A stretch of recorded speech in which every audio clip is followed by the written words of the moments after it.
Hey Mike, since it's a bit quiet in here now, probably time for some leaks, wink wink. Oh yeah, okay, good idea. Sure thing. Also, because I'm terrible and just died again. Hello everyone and welcome to Action RPG. I'm your host Aaron, and for today's video we're headed to the world of Last Epoch. Mike, one of the senior developers at 11th Hour Games, held his normal Friday Q&A live stream on Twitch, which means I get to bring you Dev Chat 114. As always, Mike answered lots of great questions from the community and gave us a couple 1.0 leaks. And we're going to jump into this right now around achievements. Are you planning to add some Steam achievements at any point in the future? Oh yeah. Great question. I'm not sure if we'll use Steam achievements or in-game achievements. I think we'll use Steam achievements. It's one of those systems that's like already there and fantastic, and so integrated already that I don't see why we wouldn't use the Steam achievements. But you know, there's you go to implement something like that, and there's like 20% chance that some monkey wrench shows up, and you're like, well. Pivot. The question is, when? Now let's talk guilds or clans. Welcome to the game, just tuning in. Can you touch on guild clans? Will there be incentives to join one? We don't have any sort of guild system planned to come with 1.0 at the moment. Why? So there's no incentive to join one because they don't exist. We are... He's trying really hard. If we do add them to the game, which I expect we will eventually, we want there to be a reason to do it. We currently feel that if we added guilds and a clan system sort of the way it is now, we'd probably end up with a glorified group chat. You know, like okay, great, there's this chat channel you guys share. We all use Discord anyways. You know, like if you're got a group of people that you want to play together and that sort of thing, like you've likely already got an alternate method of communication that you're using. And with no activities or reason or mechanical reasons in game to have this clan, there's kind of like no reason to do it. Oh my goodness, my mustache is so itchy right now. I do not know why. I think I took way too long to kill.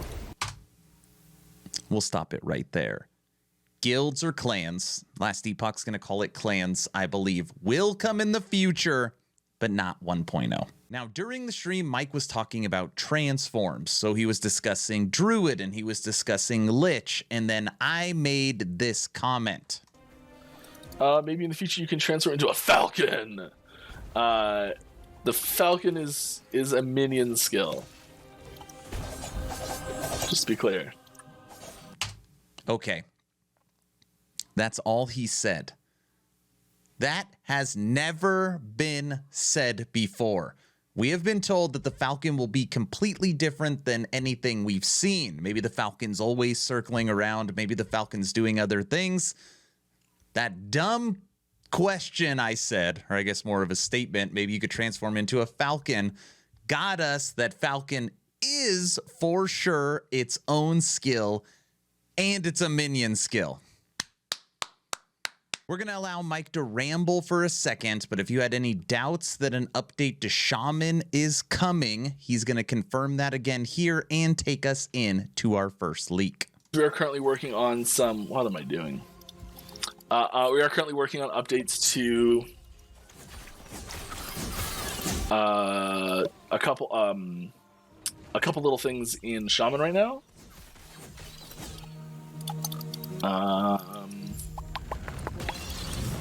Yeah, so that's one thing we're currently working on. Design meetings.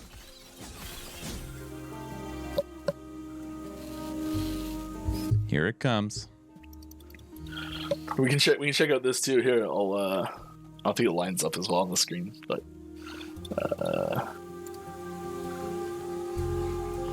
oh look, something else is different. I wonder what it could be. Oh, ooh, very interesting.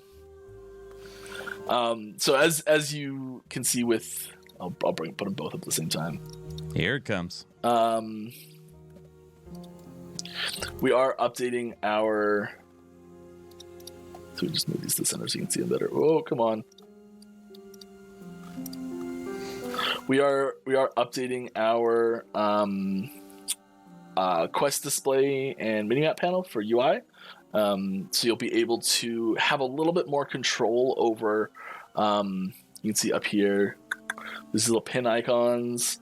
You'll have more control over which quests show up in this list here by being able to pin them specifically. And so it tries to give you just naturally appropriate quests for the chapter you're in or the zone you're in if you're in the zone with a quest. So it'll like automatically just give you nearby quests tracked. But you can also just be like force it to be like, no, don't show me that one. Show me this one instead. It will always keep main quests on there and always leave room for one side quest. It also doesn't show if multiple quests, if multiple conditions, objectives, multiple objectives, there we go, found it, are completed simultaneously for one quest. It only displays the last, the objectives for the farthest along step in that quest being completed. So you won't get these like ridiculous things when if you've ever been portaled to End of Time on a brand new character, you'll see this like giant list of like stuff shows up that's just like, oh my goodness, this is completely incomprehensible. So that doesn't happen anymore, and you know, little upgrades like that. So I've seen them. They look really, really clean. And what I like about this, especially for the people that are like, I don't care about the campaign, I just want my idols and passives, you can ensure you only pin side quests that give you those rewards. Another question by me. Will passive point bonuses come to all paladin or passive trees for 1.0? Will passive point bonuses? The lock no, the correct threshold nodes. There probably aren't even here, actually, are there? Nope. What he is looking at right now is the newer classes, the newer refresh passives trees. Anybody that's played last Epoch knows this, especially if you played Rune Master. You put 5 points in at the bottom, you know, it says 5-point bonus, you get ward per cast or damage reduction or something like that. So the older passive trees are hindered or, you know, handicapped because they don't have these bonuses that make a huge difference to the builds. I don't see any threshold nodes.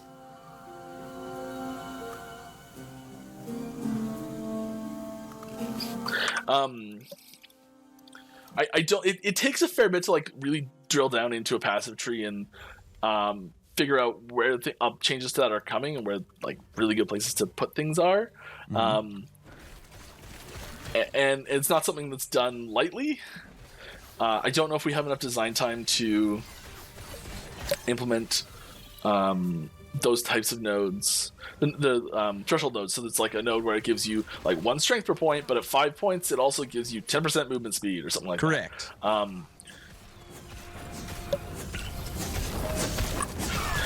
I don't know if we're gonna get those in for every class. Now let's talk cycle cadence. All right, this has been asked a ton already. Oh, what am I clicking on? How long will a cycle be after 1.0? 13 weeks like PoE, question mark? We are... It's a good question. We don't have a hard set timeline for specific cycle durations yet. Guessing 3.5 months. It's really convenient to be able to have a consistent relative starting time to PoE leagues. And PoE is generally pretty consistent with their league start times, so it's generally pretty easy to do that.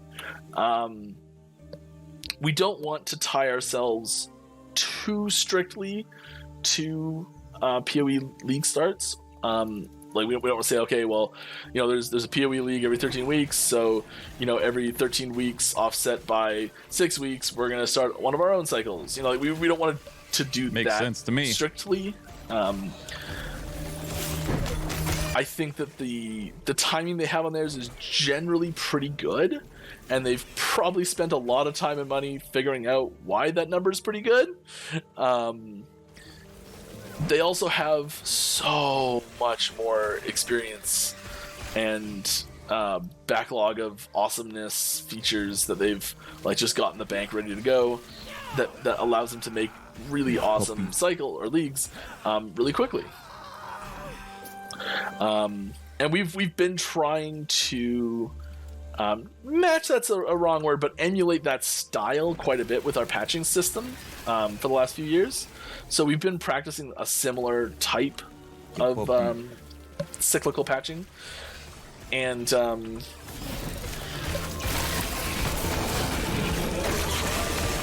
I think the plan is to be roughly, generally, kind of similar to their timings, but maybe not quite as precise, at least initially. We need to have the capability to say, hey, this patch isn't ready, let's push it a week. Hey, this patch is going to be done early.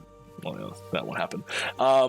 But you know what I mean? Like, we need to have that capability, and if we tie ourselves too strictly to what PoE does, that's not good for us, basically.